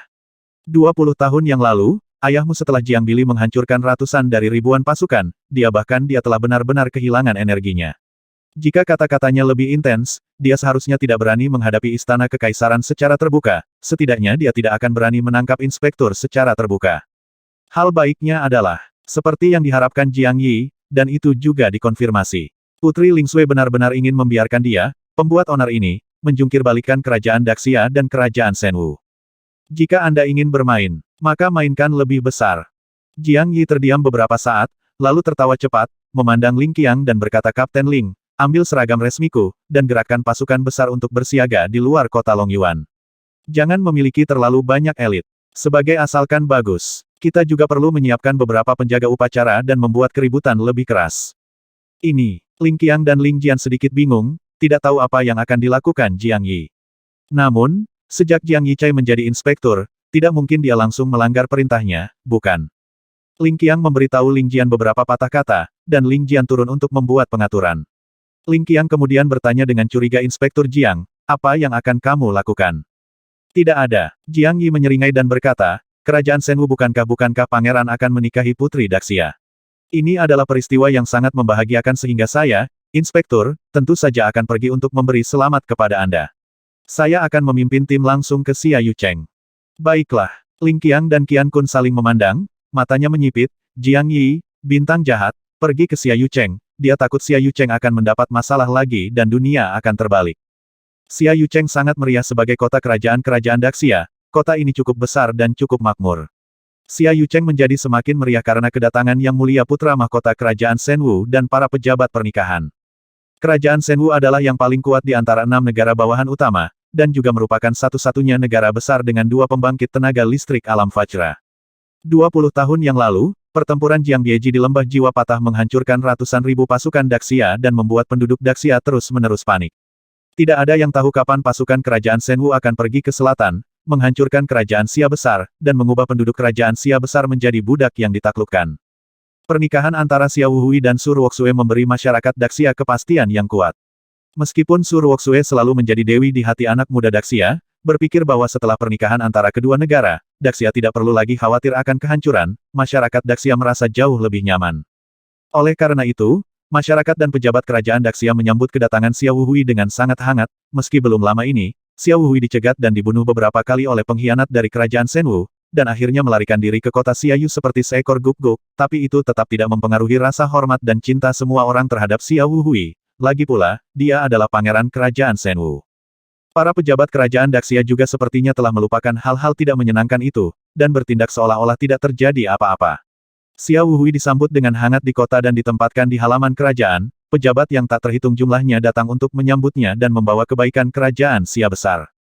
Pemimpin negara, Raja Sudi, juga mengeluarkan dekrit kekaisaran untuk mengadakan perjamuan kenegaraan di istana 3 hari kemudian untuk menjamu Xiao Wuhui dengan hangat. Dia juga secara terbuka mengumumkan pernikahan antara kedua negara, dan mengumumkan hari ke-6 untuk pengiriman. Su Ruoxue akan menikah, dan kedua negara resmi menikah.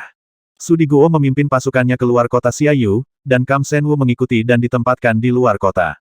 Semangat tentara sangat rendah, setelah Jiang Yi membuat keributan, sangat jarang tidak ada pemberontakan. Xiao Wuhui berkulit sangat tebal, dan sekelompok pegawai negeri serta jenderal seperti Tai Shizhen bahkan berkulit lebih tebal. Mereka menerima kunjungan pejabat Daxia sepanjang hari dan menghadiri jamuan makan setiap hari. Kata-kata dan perbuatannya menunjukkan kekuatan yang mendominasi kekuatan yang besar. Dia sepertinya telah melupakan apa yang terjadi beberapa hari yang lalu. Kamu belum menemukan Jiang Yi. Malam sebelum jamuan kenegaraan, setelah Xiao Wuhui kembali dari jamuan penyambutan, dia segera memanggil seorang jenderal dari keluarga kerajaan Raja Shenwu untuk bertanya. Tidak, sang jenderal mengertakkan gigi dan berkata, Jiang Yi pergi ke pegunungan 30.000, atau ke negara bawahan lainnya, atau seseorang diam-diam membantunya melindunginya, dan tidak ada jawaban dari Daxia Kingdom. Kamu pecundang. Xiao Wuhui mengambil cangkir teh dan menghancurkannya dengan keras. Meskipun dia terlihat baik di luar akhir-akhir ini, hanya dia yang tahu betapa menyakitkan, memalukan dan sedihnya dia di dalam. Para pejabat Daxia itu tampak penuh hormat dan rendah hati, tetapi Xiao Wuhui merasakan sedikit ejekan dan ejekan di mata mereka. Yang paling penting adalah, bagaimana jika Jiang Yi mengintai dan kembali menikahi Su Ruoxue, namun dicegat dan dibunuh lagi dalam perjalanan. Apakah dia membiarkan Kasim Wei membawanya kembali ke kerajaan Shenwu seperti seekor guguk? Pangeran Agung Negara sebenarnya merasa malu seperti ini. Xiao Wuhui tidak menjadi gila akhir-akhir ini, dan itu cukup bagus. Lihat, teruslah mencari. Mobilatkan semua orang untuk menemukannya untukku.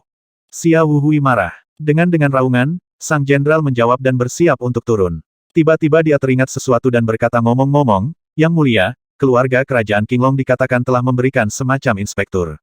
Saat ini, inspektur sedang memimpin sebuah tim menuju Xia Yucheng, mengatakan saya ingin mengucapkan selamat kepada Yang Mulia dan Putri Su Ruoxue atas pernikahan mereka.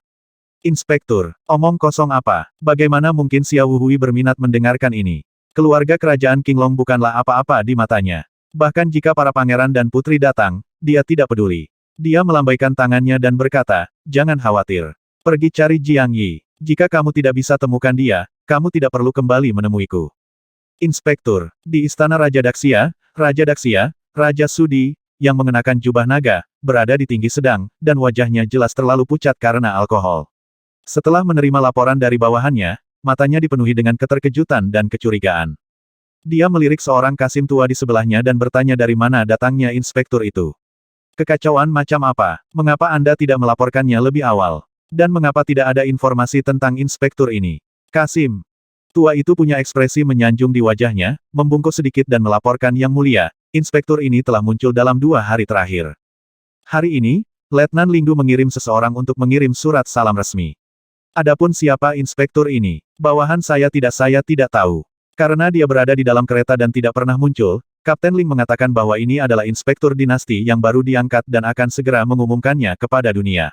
Mereka juga di sini untuk memberi selamat kepada sang putri atas pernikahannya pada hari itu, atas nama dinasti. Oh, Sudiwang mengusap pelipisnya dengan sakit kepala dan berkata, kalau begitu mari kita sambut dia dan memberinya hadiah yang murah hati. Jangan abaikan dia, biarkan seseorang menyelidikinya dan mencari tahu apa yang dilakukan Putri Ling Xue ingin melakukan. Kasim tua itu membungkuk dan mundur, dan dengan cepat menghindar ke dalam kegelapan. Kecepatannya bahkan lebih cepat daripada kecepatan prajurit Fugue tingkat puncak. Pada hari kedua, perjamuan kenegaraan dimulai, dan utusan dari 4 negara lainnya juga datang ke Xia Yucheng lebih awal dan memasuki istana. Xiao Wuhui mengenakan jubah ular piton dan, di bawah perlindungan pengawal istana Daxia, perlahan berjalan menuju istana. Penduduk Daxia bersorak sepanjang jalan. Setelah hari ini, kedua negara resmi menikah, dan Daxia tidak lagi takut dengan bencana senjata. Utusan khusus dari Kerajaan Roh Kudus telah tiba. Utusan khusus dari Kerajaan Liang Utara telah tiba. Utusan khusus dari Kerajaan Mang Utara telah tiba. Di Aula Qiankun Istana, ratusan meja persegi emas dipenuhi dengan segala jenis anggur berkualitas, buah-buahan spiritual, dan harta langka. Pegawai negeri dan jenderal kerajaan Xia besar tiba lebih awal. Tiba dan duduk di tempat yang Anda tentukan. Utusan asing terus berdatangan, membawa hadiah dan berkah yang melimpah. Yang Mulia Putra Mahkota Kerajaan Shenwu telah tiba. Xiao Wuhui memasuki istana dengan cepat. Karena ini adalah perjamuan kenegaraan, dia tidak membawa terlalu banyak orang. Dia hanya membawa Kasim Wei, Jenderal Tai Shizen, dan 4 orang di alam Shenyu tingkat 8. Penjaga yang kuat. Selamat-selamat. Begitu Xiao Wuhui masuk, dia langsung dikelilingi oleh sekelompok orang, dan segala macam suara menyanjung datang darinya. Xiao Wuhui hanya bisa menekan masalah dan kekhawatirannya dan berkonsentrasi pada salam. Utusan khusus Kerajaan Tianxuan, Putri Yunfei telah tiba. Pengumuman tajam ayah mertua terdengar di luar, mengejutkan sekelompok orang. Kerajaan Tianxuan benar-benar mengirim seorang putri. Atau apakah dia putri paling populer di Kerajaan Tianxuan akhir-akhir ini? Banyak orang menyapu ke arah gerbang istana, dan mata banyak pria muda dan tampan dari Daxia yang memenuhi syarat untuk menghadiri perjamuan kenegaraan semuanya cerah. Yun Fei mengenakan jubah Phoenix dan menghadiri upacara dengan sangat cemerlang. Bahkan Xiao Wuhui pun memilikinya, kilatan cahaya di matanya menakjubkan. Dengan senyum tipis di bibirnya, Yun Fei memberikan hadiah itu kepada Xiao Wuhui dan bertukar sapa santai dengannya, lalu dengan senang hati pergi duduk di tempatnya. Jenderal, Raja, telah tiba. Jenderal Huwei telah tiba. Seiring berjalannya waktu, tembakan besar hampir tiba, dan aula hampir penuh dengan orang. Xiao Wuhui juga duduk di baris pertama di sebelah kiri, memandang penuh semangat ke jalan kerajaan di depan, menunggu Raja Daxia dan Su Ruoxue muncul. Yang Mulia Putri Ruoxue telah tiba. Pengumuman keras terdengar, dan semua orang berdiri dan melihat ke arah lorong di depan dengan mata berapi-api. Ketika pemimpin kerajaan Daxia, Su Diwang, muncul dengan seorang wanita yang sangat cantik dan sangat dingin, semua orang keluar dari meja persegi emas dan bersiap untuk memberi hormat. Senyum Xiao Wuhui di sudut mulutnya juga sangat cerah saat ini. Inspektur Jiang, telah tiba. Pada saat ini, sebuah pengumuman tiba-tiba terdengar di luar, dan suara ini tidak dipanggil oleh Kasim yang melapor di luar, tetapi oleh Ling Qiangyue, Kapten Dinasti Qinglong yang ditempatkan di kerajaan Daxia. Desir, desir, desir. Pegawai negeri dan jenderal Daxia yang tak terhitung jumlahnya bergegas keluar dengan marah. Inspektur omong kosong macam apa? Beraninya kamu datang lebih lambat dari Raja. Terlebih lagi, Raja baru saja muncul dan semua orang bersiap untuk memberi hormat. Apakah ini di sini untuk menimbulkan masalah? Xiao Wuhui, Yun Fei, dan utusan dari negara bawahan lainnya juga melihat keluar istana dengan takjub. Akibatnya, semua orang tercengang. Mata Yun Fei berbinar, dan Xiao Wuhui tercengang. Mengenakan gaun hitam resmi yang cantik dengan hiasan merah, mahkota bulu ungu dan emas di kepalanya, dan pedang emas di pinggangnya, pemuda luar biasa itu melangkah maju dengan 2 prajurit Fugue yang kuat. Pemuda itu masuk ke istana dengan tidak hati-hati, berdiri di aula utama, memandang sekeliling wajah semua orang dengan bangga, dan berkata tidak puas Anda bahkan tidak tahu bagaimana memberi hormat ketika melihat inspektur ini. Apakah Anda semua ingin memberontak? Su Ruoxue, yang mengenakan gaun putih-putih dan tampak seperti teratai salju seperti gunung es, mengecilkan matanya yang indah ketika dia melihat orang ini, dan kemudian dia memasang wajah dingin dan tak tertandingi yang tidak ada bandingannya, mengalami gejolak emosi sejak dia masuk. Dia benar-benar tersenyum untuk pertama kalinya. Benar-benar cantik. Jiang Yi, orang paling konyol di dunia. Inspektur Dinasti Qinglong. Hal paling konyol di dunia. Inilah yang dipikirkan sebagian besar orang di istana, bahkan Putri Yun Fei pun menganggapnya lucu. Seorang pengkhianat, penjahat yang dicari oleh kedua negara, tiba-tiba berubah menjadi inspektur keluarga kerajaan Qinglong. Apakah Anda masih menghadiri perjamuan kenegaraan secara terang-terangan dan terbuka? Setiap orang harus memberi hormat padanya begitu dia masuk. Apakah ini adegan dari drama? Para pegawai negeri dan jenderal kerajaan Daxia sudah sangat marah, dan sekarang mereka semakin marah. Dinasti Qinglong hanya ada dalam nama saja, dan Letnan Ling, yang biasanya ditempatkan di Daxia, tidak ada artinya di mata mereka, apalagi Jiang Yi, seorang inspektur yang muncul entah dari mana. Seorang jenderal segera berdiri dengan marah, menunjuk ke hidung Jiang Yi dan berteriak kamu pikir kamu ini siapa? Beraninya kamu membiarkan kami memberi hormat. Di mana penjaga istana? Tangkap mereka, tarik mereka keluar dan bunuh mereka. Haha. Tanda seru. Haha, Jiang Yi memaksakan dirinya untuk tidak melihat ke arah Su Ruoxue, dan mengarahkan pandangannya pada Raja Sudi, pemimpin kerajaan Xia besar. Dia mengulurkan tangan dan meraih pedang emas di pinggangnya. Dia mengangkat segel naga emas dengan satu tangan dan berteriak, Tuan kerajaan Xia besar, tetapi Anda dapat melihat dengan jelas, ini adalah pedang kekaisaran dinasti. Apakah segel ini palsu? Inspektur ini adalah utusan khusus dinasti. Dia berpatroli di dunia atas nama kaisar. Dia memiliki kekuatan untuk menghabisi raja dan menteri pemberontak. Kerajaan Daxia, tapi kami masih menjadi subjek dinasti Qinglong. Jika tidak, jika Daxia ingin memberontak secara terbuka dan mengkhianati dinasti, Anda dapat menghabisi kami. Tapi Yang Mulia Kaisar telah mengeluarkan dekret kekaisaran, dan tentara dari 5 negara akan ditindas oleh Raja Qin. Ketika saatnya tiba, pasukan besar sedang mendekati kota. Saya ingin tahu apakah negara Anda, Daxia, bisakah menolaknya? Kata-kata Jiang Yi dipenuhi dengan Yuan Li, dan setiap kata seperti guntur dan kilat. Setiap kalimat penuh dengan kebenaran dan kebenaran yang menakjubkan, dan setiap kata seperti mutiara, mengejutkan pejabat sipil dan militer di negara tersebut. Pengadilan, gendang telinga para pejabat berdenyut-denyut, dan banyak pegawai negeri gemetar, mata mereka dipenuhi ketakutan.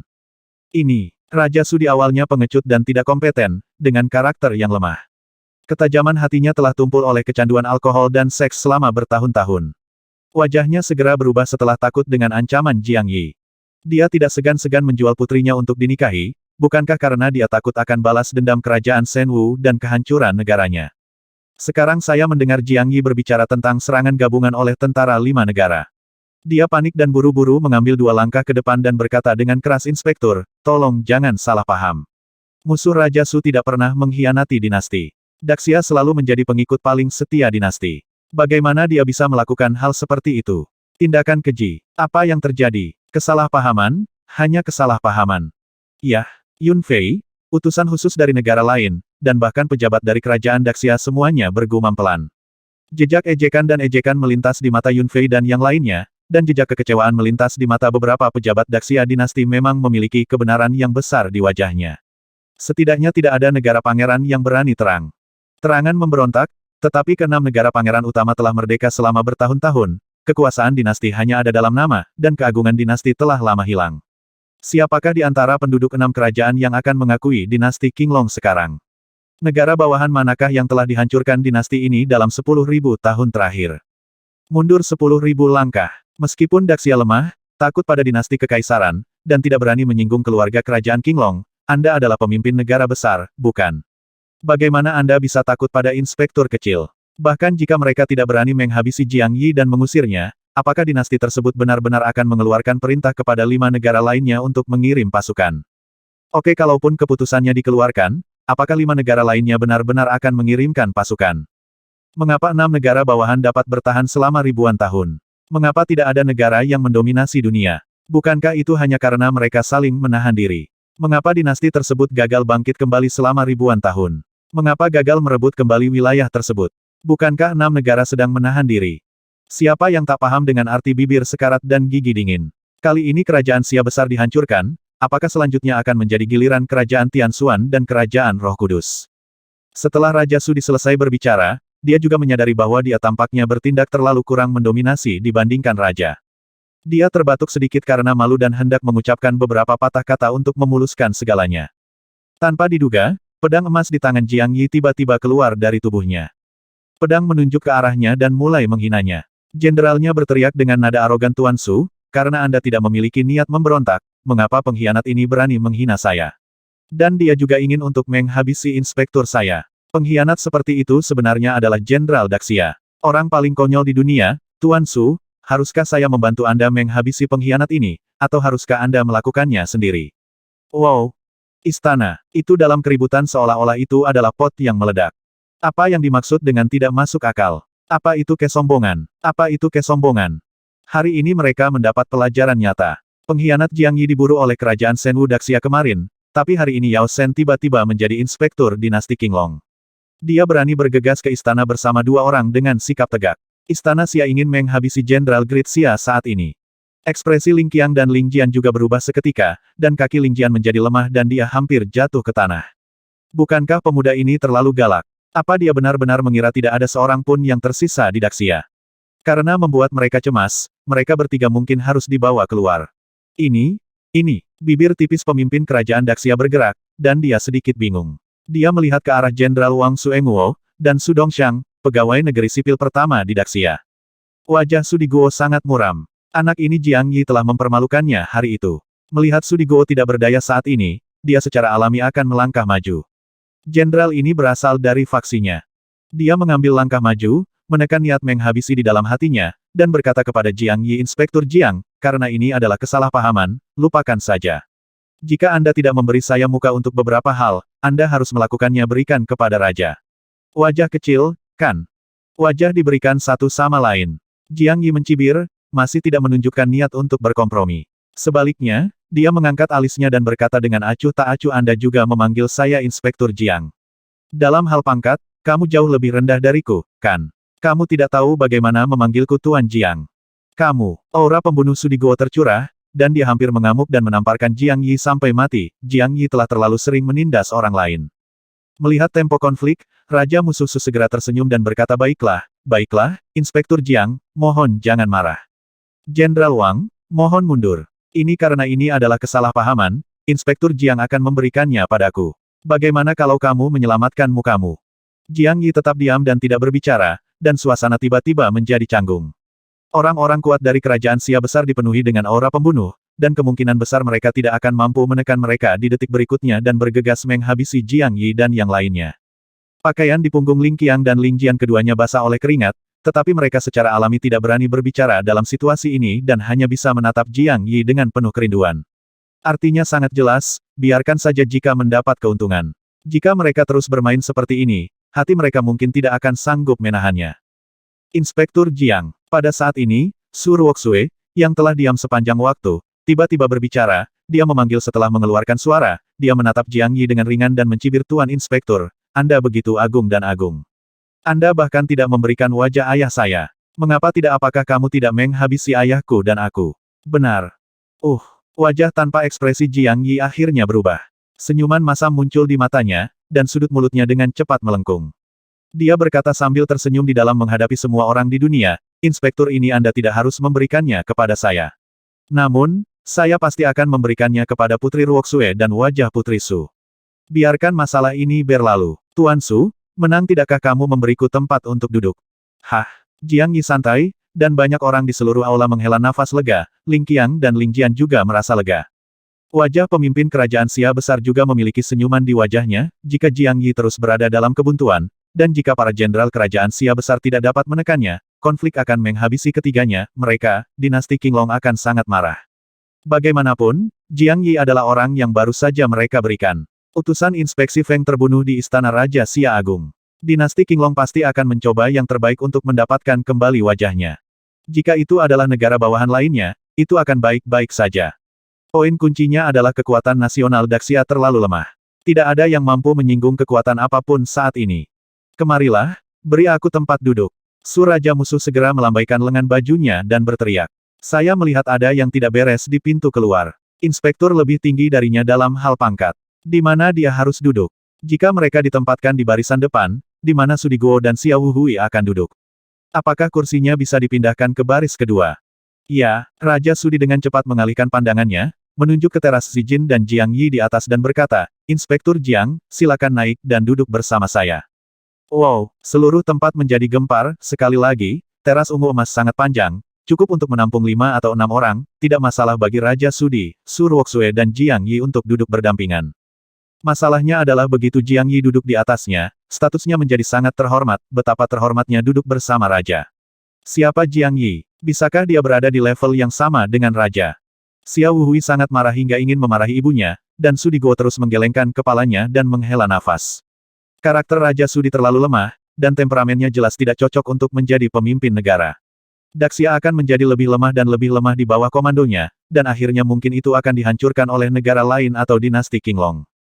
Ya, Jiang Yi tidak memikirkan apapun dan berjalan menuju platform emas ungu dengan angkuh. Mata Ling Qiang dan Ling Jian berbinar. Saat ini, mereka sangat mengagumi Jiang Yi. Mereka juga merasa bahwa keputusan Putri Ling Xue terlalu bijak dan kuat. Keluarga kerajaan Qinglong tidak menonjolkan diri selama ribuan tahun, memulihkan diri dan bertahan hidup di celah 6 kerajaan. Di mata 6 negara, keluarga kerajaan Qinglong adalah seekor harimau yang sekarat karena penyakit. Status para pejabat yang ditempatkan ini tentu saja memalukan. Belum lagi para kepala 6 kerajaan, bahkan menteri biasa pun tidak memandang rendah mereka. Jika mereka bisa ikut serta dalam jamuan makan seperti itu, alangkah baiknya jika mereka bisa mendapat tempat duduk. Saat ini, Jiang Yi benar-benar bisa duduk berdampingan dengan raja. Jiang Yi sangat menyanjung keluarga kerajaan dan meningkatkan prestise keluarga kerajaan, ini adalah kehormatan yang belum pernah terjadi sebelumnya. Mereka yang berterbuka kaki tidak takut dengan mereka yang memakai sepatu. Apa yang menyebabkan situasi seperti ini hari ini sepenuhnya disebabkan oleh mentalitas bujangan Jiang Yi.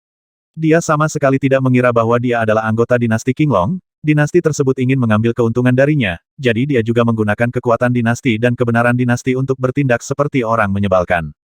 Bagaimanapun, jika terjadi sesuatu, dia mungkin akan mati. Apa yang akan terjadi dengan hubungan antara keluarga kerajaan Qinglong dan negara-negara bawahan? Apakah akan ada keretakan? Memulai perang, itu bukan urusannya. Jiang Yi duduk sembarangan di singgasana di sisi kiri teras Zijin, Su Diwang duduk di tengah, dan Su Ruoxue duduk di sebelah kanan. Ada beberapa kasim tua di belakangnya yang selalu ada di belakangnya, penjaga, dan tentara hutan kerajaan tidak jauh dari sana juga. Dia sangat gugup, karena takut Jiang Yi akan menjadi gila dan menghabisi raja.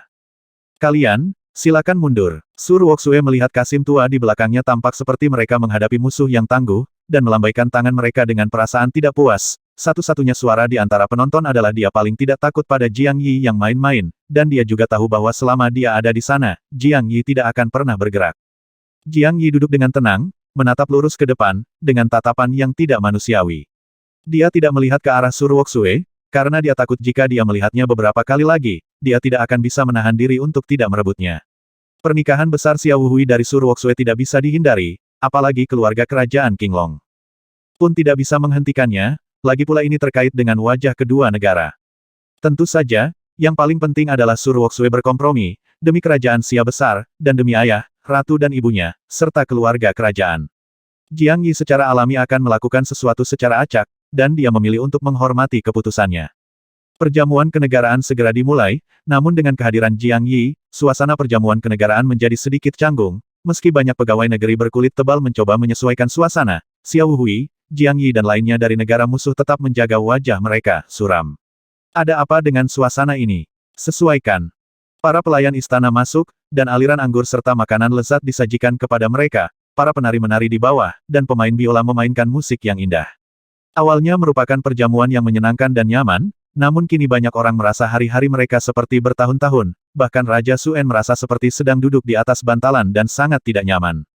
Utusan khusus lainnya dari 4 negara sedang dalam suasana hati yang baik. Lagi pula, bukan mereka yang merasa malu. Mereka juga melihat pertunjukan konyol secara gratis, terutama Yun Fei, yang tersenyum seperti bulan sabit dengan matanya yang indah. Dia terus bersulang untuk Jiang Yi dari kejauhan, dan Jiang Yi tampak agung, cukup resmi, tetapi semua orang dipersilakan untuk bersulang. Setelah beberapa gelas anggur, beberapa lagu dimainkan, dan suasana berangsur-angsur menjadi santai, setidaknya Xiao Hui dan yang lainnya tidak terlihat jelek. Para pejabat di sekitarnya bertukar kacamata dan tertawa dari waktu ke waktu, dan suasana di istana secara bertahap mulai meningkat. Jiang Yi telah minum dalam diam dan tidak pernah berbicara, yang membuat semua orang merasa lega selama Jiang Yi tidak menimbulkan masalah. Perjamuan kenegaraan hari ini dapat berjalan dengan lancar. Su Ruoxue menundukkan matanya dan duduk tegak dengan wajah tanpa ekspresi, tidak ada yang tahu apa yang dia pikirkan. Yun Fei meliriknya secara tidak sengaja, dengan rasa kasihan di matanya, dan kemudian menatap Jiang Yi lagi, menghela nafas tentang nasib orang-orang. Waktu berlalu begitu cepat. Di tengah perjamuan kenegaraan, acara utama akhirnya tiba, Xiao Hui melambaikan tangannya, dan sekelompok orang di luar istana membawa lusinan kotak besar, surat kepercayaan, dan barang-barang upacara lainnya dan mulai melamar Su Ruoxue.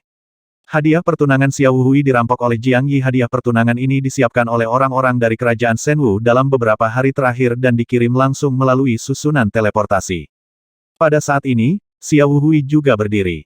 Sebuah cincin dewa kuno di tangannya menyala, dan 3 kotak giok muncul di tangannya. Dia mengambil satu langkah ke depan, membungkuk dan memberi hormat. Ini adalah senjata suci, dan ada juga senjata surgawi. Batu, dan harta jiwa rumput yang menenangkan jiwa. Tentu saja hadiah kecil ini tidak ada artinya, dan tidak layak disebut dibandingkan dengan mutiara kerajaan Daxia, Putri Ruoxue.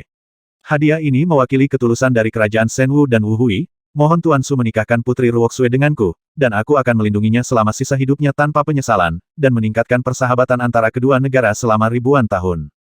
Menenangkan jiwa rumput, mata Jiang Yi tiba-tiba menjadi panas pada saat ini, dan para kasim serta penjaga istana di sekitarnya juga menjadi gugup. Su Engwo di bawah siap mengambil tindakan kapan saja. Jika Jiang Yi berani merampok di istana, dia pasti tidak akan keberatan meninggalkannya. Di sini, tubuh halus Su Ruoxue bergetar, dan bulu matanya yang melengkung bergetar. Bukan karena kegembiraan, tapi karena kesakitan. Di depan pria yang dicintainya, dia dilamar oleh pria lain. Masalah ini tidak bisa diubah. Bisa dibayangkan suasana hatinya saat ini. Jiang Yi tidak bergerak, dan segera ekspresinya menjadi tenang dan dia terdiam. Pemimpin kerajaan Xia besar juga menghela nafas lega, berdiri dan berkata sambil tersenyum merupakan berkah bagi Ruoxue untuk menikahi Wu Hui, dan merupakan berkah bagi kerajaan Xia besar untuk menikah dengan kerajaan Shenwu. Saya dengan sungguh-sungguh menyatakan bahwa saya menyetujui lamaran Wu Hui. Pernikahan antara kedua negara akan diresmikan, dan pernikahan akan berlangsung selama 100 tahun. Sebelum Raja Su selesai berbicara, dua garis air mata terlihat jelas di sudut mata Su Ruoxue, tidak bisa lagi ditekan dan perlahan mengalir ke bawah.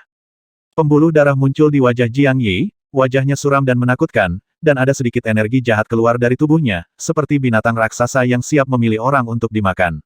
Bang! Setelah Raja Su mengucapkan kata terakhir, gelas anggur di tangan Jiang Yi tiba-tiba meledak, dan dia tiba-tiba berdiri, aura pembunuh di tubuhnya tidak bisa lagi ditekan dan dicurahkan, langsung menutupi seluruh istana.